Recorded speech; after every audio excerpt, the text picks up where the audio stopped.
Vous écoutez. Les trèfles se chassent en avril, tome 2, vert. Un livre écrit par Jessie Riendo et lu par la voix modélisée de Catherine Brunet. Introduction. Parfois, la vie met sur notre chemin des personnes pour des raisons qui nous échappent totalement au départ. Puis, avec le temps, l'on comprend. Chose certaine, la première chose qu'il s'était dite, la toute première fois que ses yeux s'étaient posés sur cette femme, c'était qu'elle n'était pas sur son chemin pour rien. Tout vibrait en lui, comme une petite voix lui disant de descendre de la dépanneuse et d'aller à la rencontre de cette étrangère. Il aurait très bien pu continuer son chemin et rentrer au garage. Il aurait pu prendre une autre route, même qu'il aurait pu passer plus tôt ou plus tard et ne jamais croiser cet inconnu. Mais non, elle était là. Frankie ne s'était jamais questionné plus qu'il ne le faut, car pour lui, il s'agissait d'une évidence pure et simple. Avril se devait d'être avec eux, point. Pour la première fois de sa vie, cette évidence résonnait si fort dans sa tête qu'il était prêt à remuer ciel et terre afin de parvenir à ses fins. Puisqu'il avait toujours obtenu ce qu'il voulait dans la vie, il était persuadé d'y arriver sans trop de difficultés.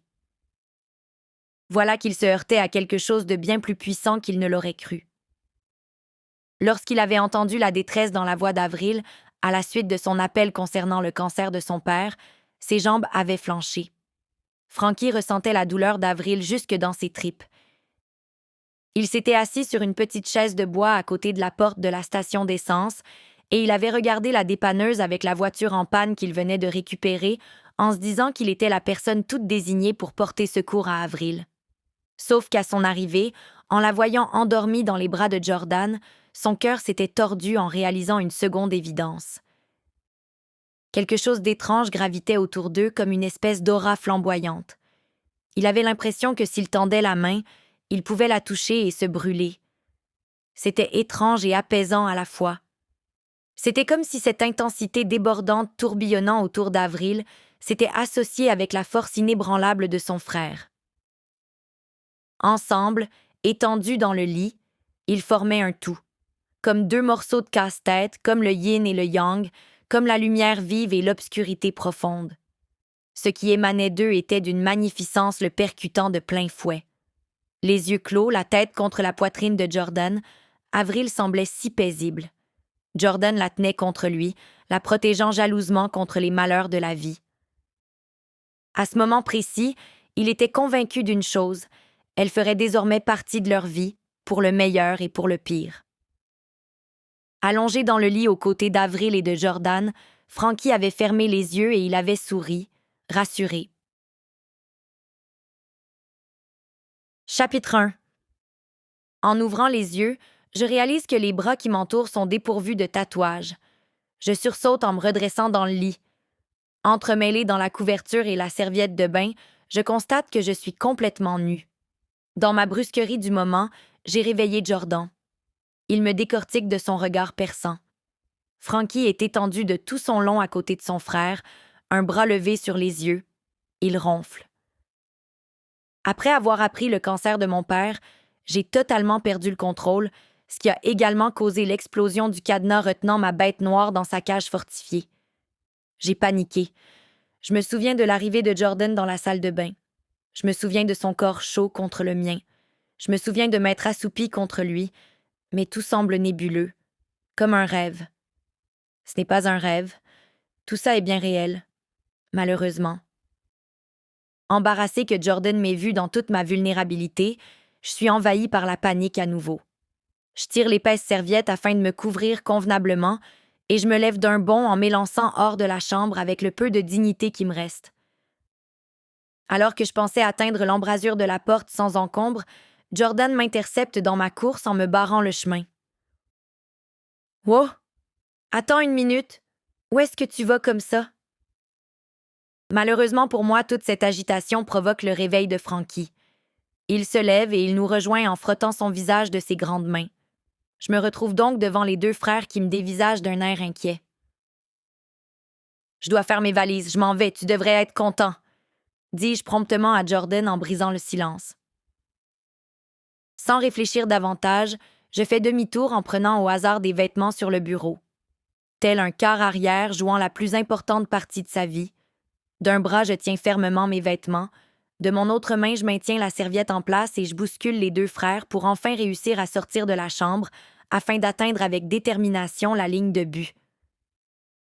Une fois à la salle de bain, j'enfile mes vêtements à la hâte en évitant de m'observer trop longtemps dans le miroir. Je fais peur à voir, c'est épouvantable. Je récupère ensuite tout ce qui m'appartient dans la pièce. Les narines dilatées au maximum, j'inspire profondément avant de retourner à la chambre et faire mes bagages. C'est ce que je dois faire. Je dois partir. Je dois retourner chez moi, chez mes parents, parce que je n'ai plus de véritable chez moi, ni au Québec, ni ici d'ailleurs. Frankie, adossé contre le mur extérieur de la salle de bain, m'attend patiemment. Lorsqu'il ouvre la bouche, je suis tout simplement incapable de lui faire face. Je l'ignore lamentablement et je me dirige à sa chambre. Absorbé dans la collecte de mes choses aux quatre coins de la pièce avec mon téléphone cellulaire à la main, je regarde simultanément les billets d'avion disponibles. La porte se fermant dans un claquement vif me sort de mon état de psychose avancée. « Je m'en occupe. Fais-moi confiance pour une fois. » dit-il à son frère aîné, se voyant complètement dépourvu de ses moyens devant cette femme obstinée et clairement résolue à retourner d'où elle vient. Frankie soupire bruyamment, les mains sur la tête et les doigts entremêlés dans ses épais cheveux noirs. Il finit par lui donner son approbation d'un signe de tête. Jordan ouvre la porte de la chambre, la mâchoire serrée. Il fait tout en son possible pour contrôler le flux de mots se bousculant dans sa tête. Son contrôle a des limites et la porte se referme violemment. Avril sursaute. Elle insère rapidement toutes ces choses dans sa grosse valise en l'ignorant. C'est assurément ce qu'elle fait de mieux, l'ignorer. Sa bonne conscience lui dit d'être doux et patient, mais son intuition lui dit que pour arriver à ses fins, il doit la provoquer. « Je suis désolé pour ton père, Avril, » avoue-t-il sincèrement. « Alors, tu es comme ça. Tu abandonnes dès que l'occasion se présente? Je te croyais bien plus obstiné. J'avoue que ça me déçoit venant de toi, » termine-t-il avec une pointe d'arrogance dans la voix. Lorsqu'elle lève les yeux vers lui, ils sont brûlants de colère. Jordan ne peut s'empêcher d'afficher un mince sourire en coin. Il a réussi à rallumer le feu. « Va te faire foutre. Tu devrais être content, je m'en vais. Laisse-moi tranquille, Jordan, et sors de la chambre. Sors !» hurle-t-elle avec rage en lui montrant la porte du doigt. « Tu t'en vas comme ça, sans rien dire? Peu importe le combat intérieur auquel tu te livres en ce moment, tu abandonnes, Avril. J'espère que tu en es consciente. » Depuis quand ce que je peux faire te préoccupe? Depuis que je suis ici, tu fais tout en ton pouvoir pour me faire chier et te montrer franchement désagréable à mon endroit. C'est quoi ton problème? Penses-tu que maintenant, parce que tu as vu la pauvre petite Avril triste, ça te donne le droit de me dire ce genre de choses? Il s'approche d'elle. Il doit se mordre la langue pour ne pas ouvrir la bouche et répondre rageusement à la provocation qu'elle lui balance par la tête. Il lui enlève son téléphone cellulaire des mains et il le tient hors de sa portée. Elle est incapable de l'atteindre s'il lève le bras. Elle est noire de rage et elle lui hurle dessus, les dents serrées. « Rends-moi mon foutu téléphone cellulaire. Est-ce que tu as 5 ans d'âge mental? Tu as un avertissement et c'est celui-là. Rends-le-moi immédiatement, Jordan. » Ah ouais, sinon quoi, qu'est-ce que tu vas faire? J'ai si peur. Elle se pince le nez. Il voit le brasier prendre de l'ampleur dans ses yeux. Il y est presque. « Calme-toi, petite fille, et après, je vais te le rendre. » « Pardon? Tu veux que je me calme? J'ai bien compris. Tu es le plus gros connard que j'ai rencontré de ma vie. Tu n'as aucune idée de ce qui se passe en ce moment. Je suis ici comme une conne à m'obstiner avec un vrai crétin comme toi, au lieu d'être près de mes parents, de mon père. Je n'ai aucune idée de ce que je fous ici, avec toi, avec vous, en Californie. C'était la pire décision de ma vie. J'en peux plus. Ça n'a aucun sens, plus rien n'a de sens. Je n'ai même pas de chez moi et ça fait plus d'1 mois que je me fais chier à me trimballer le cul comme une foutue sans-abri. Ça suffit, j'abandonne. Tu es content et c'est ce que tu voulais entendre? J'abandonne, Jordan. Voilà. Il prend le temps d'observer l'explosion de colère qu'il a provoquée. Il devait le faire pour qu'elle retrouve ses esprits, pour la sortir du tourbillon d'émotions qui lui embrouillait la vue. Il se devait de provoquer ce choc pour qu'elle s'enflamme, qu'elle se redresse et qu'elle combatte à nouveau. Frankie n'a peut-être pas tort, il est vrai qu'elle lui ressemble. Jordan pèse ensuite méticuleusement dans sa conscience chacun des mots qu'il s'apprête à lui dire. Tu en as un chez toi. Il est ici avec nous. La bouche ouverte, elle le dévisage pour finalement articuler avec surprise. Quoi? Tu as très bien compris ce que j'ai dit. Ne m'oblige pas à le répéter. La sonnerie du téléphone cellulaire d'Avril met fin à la conversation. Il lui remet l'appareil qui vibre et sonne bruyamment. Elle s'empresse de répondre en le foudroyant du regard. Il tourne les talons et il sort de la chambre, satisfait. Jordan se dit qu'il a eu ce qu'il voulait, elle n'abandonnera pas, parce qu'elle est bien trop orgueilleuse pour lui donner raison. Elle va rester ici, du moins en Californie. Il retrouve son frère au salon faisant les 100 pas de long en large. Lorsqu'il s'écrase dans le divan, Frankie, les yeux remplis d'inquiétude, se plante devant lui. Est-ce qu'elle va bien? Je crois que oui. Tu crois? Elle est revenue à elle. Qu'est-ce que tu lui as dit? Ce qu'elle avait besoin d'entendre. Je ne veux pas qu'elle parte, pas dans cet état du moins. Je veux être là pour Avril. Elle. Écoute, sa place est ici, avec nous. Je sais que tu ne veux pas, mais... Frankie, je lui ai dit qu'elle pouvait rester ici, avec nous. Je te laisse t'occuper de la suite, j'en ai suffisamment fait pour aujourd'hui. J'ai besoin de prendre de l'air. Il se lève, il prend ses clés et sa veste. Il doit absolument sortir. Il étouffe. Une fois installé sur le siège de sa moto, il inspire profondément au même moment où il fait rugir bruyamment le moteur. Heureux de constater le retour de l'air dans ses poumons, Jordan se dit qu'à partir d'aujourd'hui, plus rien ne sera comme avant. Cette femme vient de causer la première faille dans l'épaisse armure qui le recouvre depuis toujours. « Ton père va bien, ma chérie », poursuit ma mère. « L'opération a très bien été. Il sera vite sur pied et il aura des suivis afin de s'assurer qu'il ne reste plus de traces du cancer. Tati Nicole vient s'installer à la maison. Elle va nous donner un coup de main. Tout ira bien, tu vas voir. Dès qu'il sera en mesure de te parler, il va t'appeler. Je le répète, je t'en prie, ne prends pas de décision sur un coup de tête, Avril. Tu vas le regretter, me supplie-t-elle pour la 5e fois de suite. Je l'écoute me répéter en boucle le même discours. L'assimilation de la chose n'est assurément pas encore au point dans mon esprit. Après notre conversation, les yeux rivés sur l'écran lumineux de mon téléphone cellulaire, j'entends le mot « regretter » résonner dans ma tête. Totalement perdu, je balance mollement mon appareil sur le lit. Encore sous le choc de l'intrusion de Jordan dans la chambre, je regarde la porte qu'il a franchie il y a quelques minutes.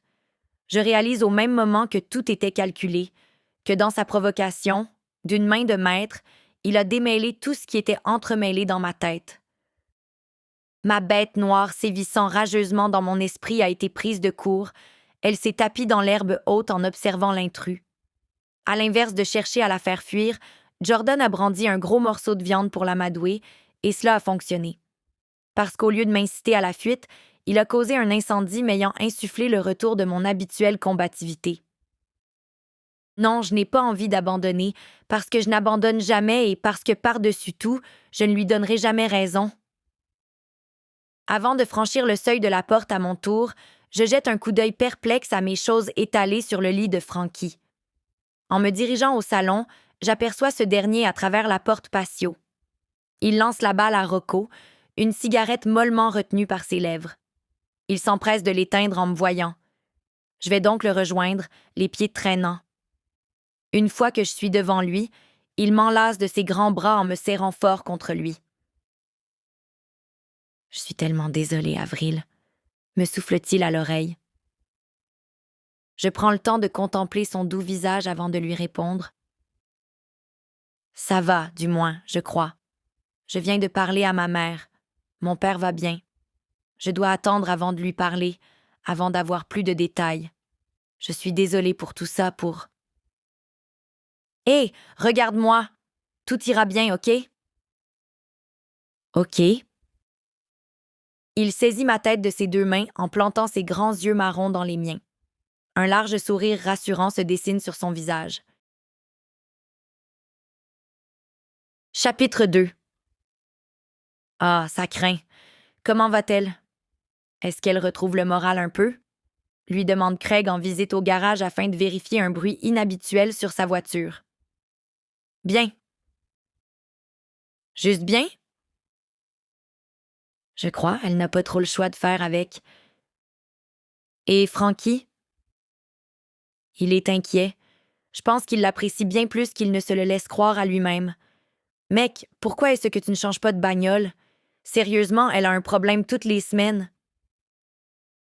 Ouais, j'y pense. Si jamais tu vois quelque chose d'intéressant, fais-moi signe. Crois-tu qu'Avril va retourner d'où elle vient? Craig, cesse de me poser 1 million de questions et va démarrer ta voiture. J'ai besoin d'entendre le moteur tourner. Son ami s'exécute. Il peut souffler un peu. Le nom d'Avril se trouve sur toutes les lèvres. On lui pose une quantité astronomique de questions au sujet de cette femme. Même Maria lui demande régulièrement des nouvelles lorsqu'elle vient porter le dîner de lui. Il doit user du peu de patience qu'il possède pour répondre sans s'emporter devant l'engouement qu'ils ont tous pour Avril. L'infatigable Craig revient à la charge. « Jordan, j'ai pensé à quelque chose pour le mariage de lui et Maria, » lui dit-il, le regard rempli d'espoir. Jordan soupire. Quelle idée folle Craig peut-il encore avoir? Craig s'extirpe de la voiture, le sourire aux lèvres. Au mariage, nous devrions faire une petite danse, une chorégraphie, tu sais, pour faire rire tout le monde, et je suis certain que Maria adorerait. Non. Non? Non, c'est hors de question. Ce que tu peux être déplaisant. Est-ce que tu viens au party d'Halloween ce soir? Est-ce que j'ai l'air d'un mec qui aime faire des petites danses de merde et me déguiser comme un con? Craig éclate de rire devant son ami toujours aussi direct. Ils rient de bon cœur ensemble. Jordan termine sa journée de travail en saluant lui encore au garage.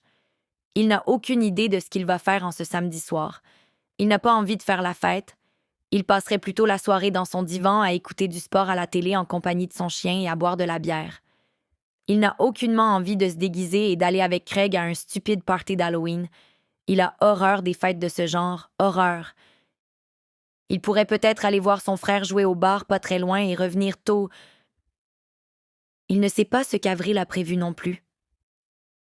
Ils n'ont eu que de brèves conversations depuis mercredi. Il a remarqué également qu'Avril n'a pas défait ses valises. Elle semble être dans une espèce d'entre-deux par rapport à ses choix de vie, rester ou partir. Son frère fait tout son possible pour détendre l'atmosphère et l'inciter à rester avec eux, mais dès qu'elle termine le travail, elle s'enferme dans la chambre de Frankie. Il sait par l'entremise de son frère qu'elle prend régulièrement des nouvelles de ses parents, de son père, et il va bien. Elle aimerait également partir le temps d'une fin de semaine visiter ses parents. Jordan se surprend à se demander s'il s'agit d'une bonne idée qu'elle parte seule une fin de semaine complète. Peut-être qu'après, elle ne voudra plus revenir. Mais au fond, qu'est-ce que cela peut bien lui foutre? C'est plus fort que lui. Il serre la mâchoire, contrarié de se poser autant de questions. Evans me scrute d'un air songeur. « Alors, as-tu pris ta décision? » me demande-t-il en me tapotant gentiment le dos. Je n'en ai aucune idée, sincèrement. Je me demande si ce n'est pas mieux de simplement retourner au bercail. Mais une partie de moi refuse. J'ai fait le tour de la question avec Frankie, je peux m'installer avec eux, mais je ne réussis pas à défaire mes valises. Un soir cette semaine, à son retour du travail, Frankie a procédé au réaménagement de son bureau de sorte que je puisse y mettre mes choses. Ce matin, je fixais ce fichu bureau en me disant que je devrais le remplir. Sauf que j'en suis incapable et j'ignore pourquoi. Mon père va bien. Il reprend du poil de la bête, comme le dit si bien ma mère. Tati Nicole a déjà emménagé avec eux et elle y restera jusqu'à Noël. Lors de nos conversations, mon père est souriant et il ne cesse de me rassurer. Il me lance à la blague qu'il a maintenant une excellente excuse pour que ma mère cesse de lui demander 1001 choses à faire. Il souligne au passage qu'il vit le rêve de tout homme en ayant 2 femmes pour s'occuper de lui en permanence. Il réussit toujours à me faire rire, il a ce pouvoir magique. Lors d'une de nos conversations en tête-à-tête, via nos ordinateurs portables, mon père m'a dit « La vie est précieuse, Avril. Je veux te voir heureuse. Je veux que tu profites de chaque instant, chaque minute et chaque seconde comme tu sais si bien le faire. Mais ce ne sera pas en étant ici à scruter mes moindres faits et gestes que tu dois le faire. Ta vie est en Californie. Tu as fait un choix, tu dois écouter ton intuition. Tu dois suivre la petite lumière qui te guide même si elle faiblit par moments. Elle est toujours là. Ta mère m'a parlé de ce Frankie, ton ami. Il semble être un gentil garçon. Si tu es bien, reste où tu te trouves. Lorsque j'ai rencontré ta mère, je l'ai su dès que je l'ai vue s'asseoir à la table devant moi. Je n'ai jamais douté, ça n'a pas toujours été facile, mais le jeu en vaut la chandelle. Et même si ce n'est pas pour ce Frankie, fais-le pour toi. Va jusqu'au bout de ton idée, de ton plan, n'abandonne pas. Je t'interdis formellement de ramener ton derrière ici. Laissons un peu le temps passer et réfléchis bien à la question. Je t'aime, ma fille.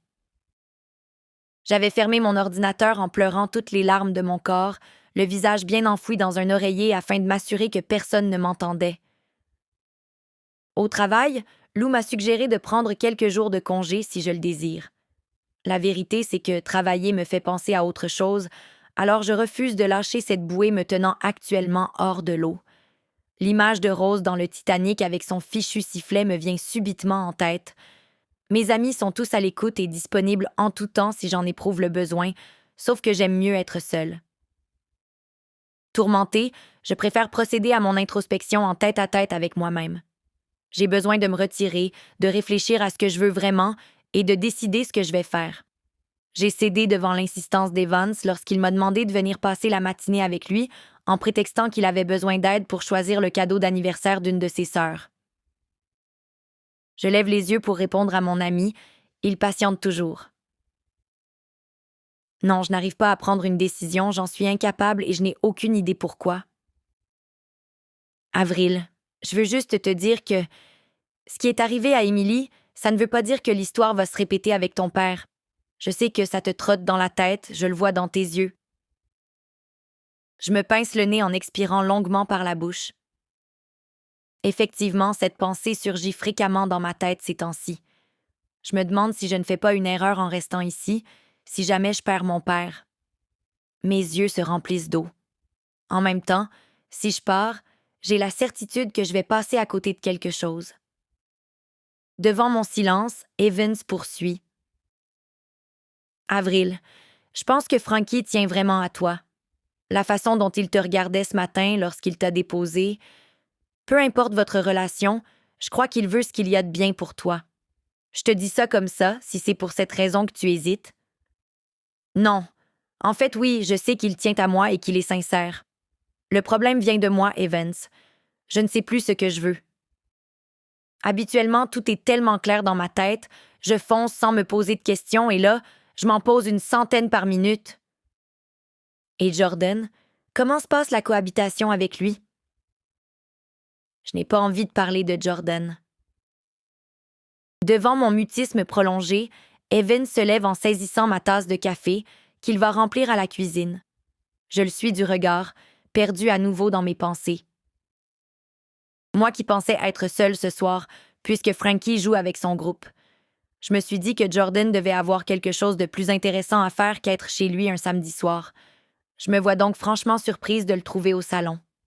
Rocco, lui, m'accueille avec son éternel entrain.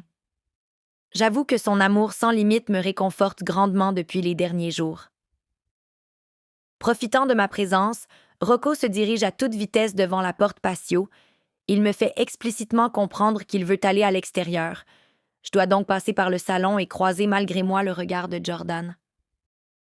Les jambes allongées et les pieds posés sur la table basse du salon, Jordan m'adresse un bref « Salut !»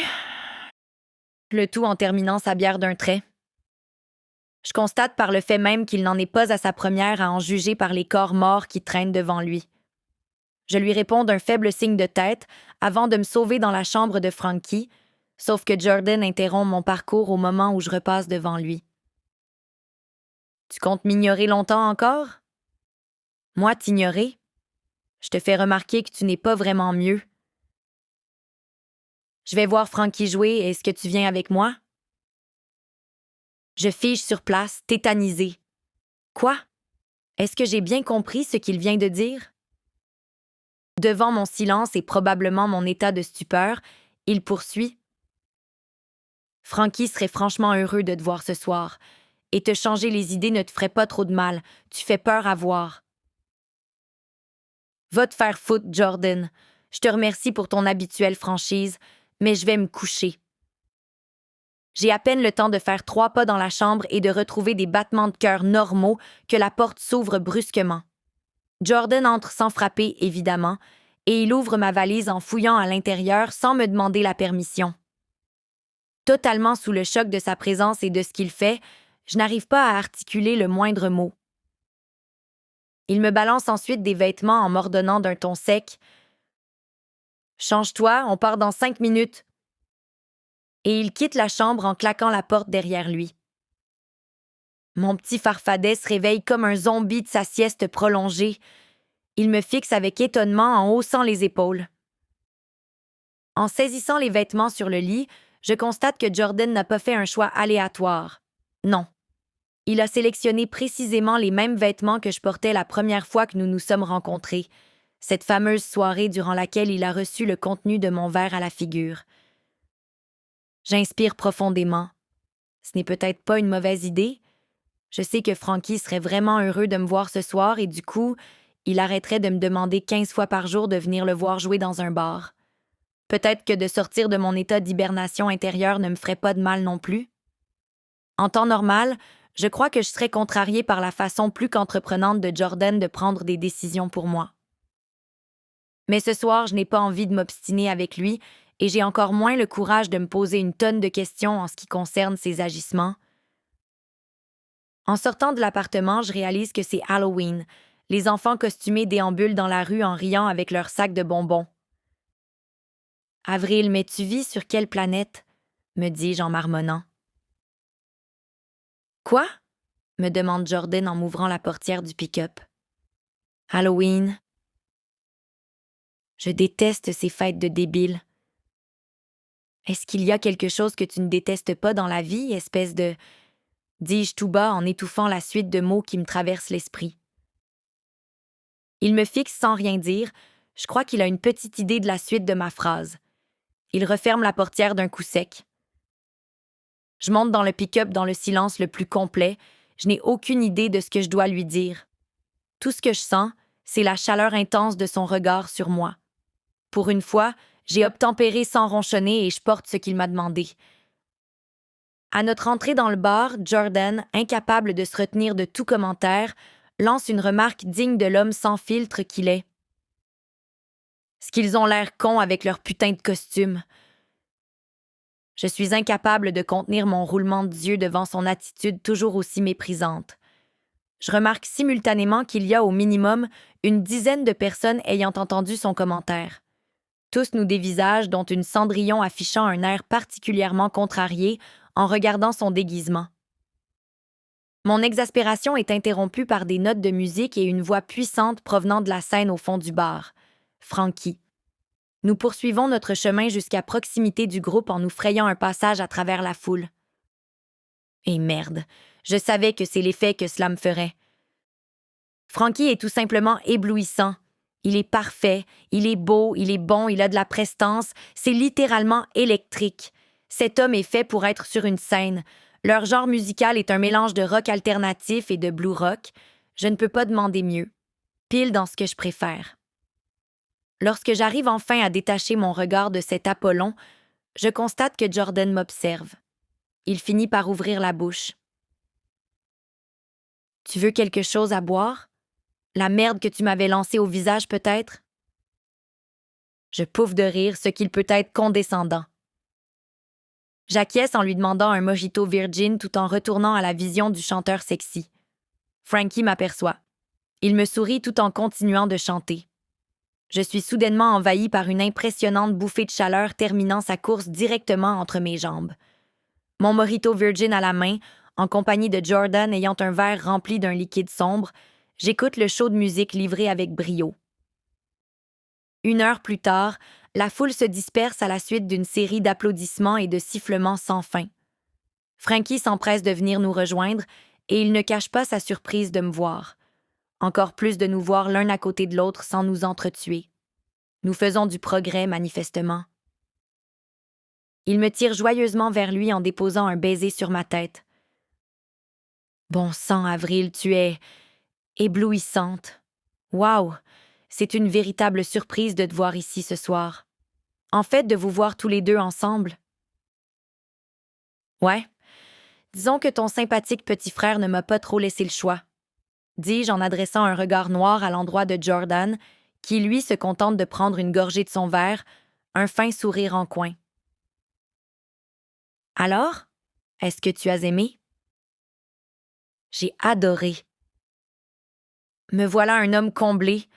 Bon, j'ai soif. Fêtons. Thomas et Matthew se joignent joyeusement à nous. Nous apercevons derrière eux Jarod brandissant une bouteille de whisky dans les airs. Frankie lui sourit à pleine bouche. Constat de mes récents moments en compagnie de cet homme, Frankie raffole du whisky. Sérieusement, il en boit comme si c'était de l'eau. Sa tolérance à l'alcool est, comment dire, absolument stupéfiante. Malgré tout, cela n'interfère aucunement avec son tempérament joyeux et il n'en est pas plus désagréable ou ingérable. Il reste Frankie tout simplement, même ivre. Notre conversation de groupe se voit interrompue par une grande brune au regard aguicheur. Elle se jette littéralement dans les bras de Frankie, visiblement déterminée à obtenir l'attention du beau chanteur. Elle salue ensuite Jordan en lui offrant un regard langoureux qu'il ignore complètement. Il la dévisage sans même ouvrir la bouche pour la saluer par simple politesse. Je ressens presque une certaine gêne pour cette fille, mais j'avoue être tout de même soulagée de constater que je ne suis pas la seule à qui il fait subir son attitude acerbe. Faisant mine de rien, elle se présente brièvement à nous tous. Jordan serre des dents. Il est contrarié par la présence de cette femme refusant de partir, malgré son irritation flagrante qui lui balance sans remords en plein visage. Il suffit de quelques minutes pour qu'il me suggère de rentrer. Il est, semble-t-il, crevé de sa journée. Incertaine de vouloir assister aux techniques de séduction de Frankie, je préfère de loin rentrer avec Jordan. Le trajet du retour se fait une fois de plus dans le silence complet. Il s'agit d'un silence en zone neutre séparant les camps adverses. Ce n'est ni un silence rempli de sourires et de sous-entendus coquins comme j'ai avec Frankie, ni un silence paisible comme j'ai avec Evans. Non. Il s'agit plutôt d'un silence éloquent où l'on peut voir le drapeau blanc flotter au vent. Avant que Jordan ne gravisse les escaliers menant à sa chambre, je décide de piétiner mon monstrueux orgueil. Jordan, je te remercie pour ce soir. C'était... merci. Bonne nuit, Avril, dit-il en acquiesçant d'un signe de tête avant de disparaître à l'étage. Bonne nuit, Jordan, dis-je en soufflant mes mots du bout des lèvres. Il ne pouvait pas cacher sa surprise en voyant Avril dans la foule ce soir, surtout qu'elle était en compagnie de son frère. Il avait le cœur gonflé de joie de les voir ensemble. Et ce qu'elle portait, cette camisole nouée laissant entrevoir les courbes de sa poitrine, il veut revoir ce vêtement sur elle pour mieux le lui enlever. Les derniers jours n'ont pas été évidents pour lui. Malgré ses connaissances en matière de personnes émotionnellement intenses, connaissances acquises grâce à une vie en compagnie de Jordan, il se sent totalement dépourvu de ses moyens face à Avril. Il n'a aucune idée de la façon d'agir pour s'assurer qu'elle reste avec eux, pour qu'elle retrouve le pétillant dans ses grands yeux noisettes. Ce matin encore, il se demandait comment il pourrait bien la sortir de la chambre sans la brusquer.